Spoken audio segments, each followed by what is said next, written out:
Was what happened on January 6th an insurrection? And within your answer, can you define what an insurrection is? Glenn, can you start, and then we'll go to Destiny? Yeah, I'm really glad that we started there, because I do feel like we spent in that last debate a lot of time on the question of whether this was a coup or whether this was an insurrection.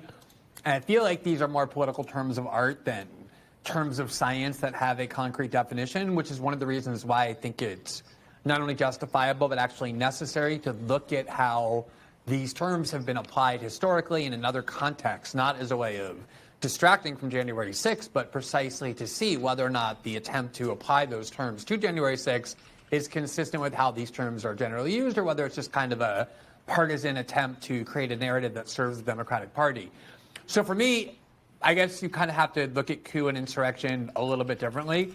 A coup is when some faction in society, either the faction that is already in power or the faction that is not in power but wants to be in power, mounts some very credible and serious attempt, almost always using force or the threat of force, people who are a militia or the actual military, in order to seize power illegitimately outside of the legal structure, using violence or the threat of violence in order to do so.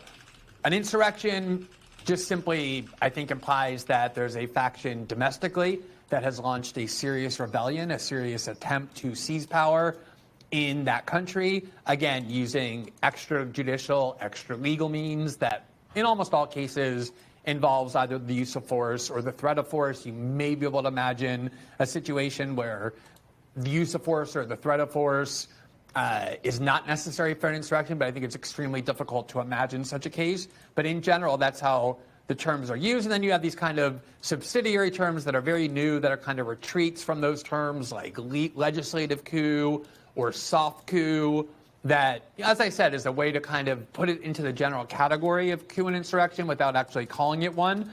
And that typically involves the illegitimate use of a legal process or some other means that's still extrajudicial, contrary to the law, without actually using force or the threat of force to achieve those ends.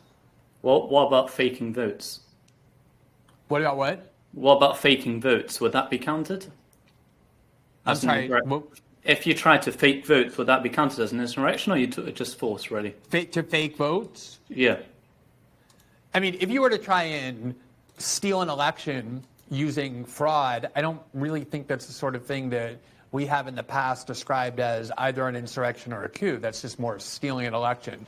And that's why I think it's so important to distinguish between actually when force is actually involved or invoked, or the threat of violence is invoked, precisely because there are so many other ways to seize power illegitimately that fall short of being a coup or insurrection. That's actually a good example of one, which would be fabricating votes or throwing away valid votes or fabricating invalid votes as a means of winning an election illegitimately. Destiny, what's your thoughts? Yeah, I think I'm happy to almost run with Glenn's definition here, because I think January 6th pretty squarely and easily falls within that. But I guess the two definitions I would offer up are the Colorado Supreme Court. They concluded that an insurrection, as used in Section 3, is 1, a public use of force or a threat of force, 2, by a group of people, and 3, in order to hinder or prevent the execution of the Constitution of the United States. In Paulson and Baud's paper, they go over broader definitions, but they more or less say the same thing in more words. We can read from them, and they would say that insurrection is best understood as concerted, forcible resistance to the authority of government to execute the laws in at least some significant respect. So I would say that like an insurrection is probably more than being upset at a police officer and saying like, no, I'm not going to, get a ticket and running away. Probably has to involve a group of people who are making a concerted effort to like resist the good faith execution of law from the federal government in this case. And I think January 6th with Trump's plan to circumvent the electoral process with false electors, the actual day of events where Trump gives a huge speech. He sends a whole bunch of people down to the Capitol, ostensibly to protest the certification of the vote, where the people at the Capitol engage in violence in order to prevent Congress from certifying the vote. And then when the people at the Capitol engaged in violence succeeded in preventing the certification of the vote for some number of hours and then were finally cleared away, I would say that whatever we call an insurrection or whatever definition we use, all of the events here are bullseye like an insurrection.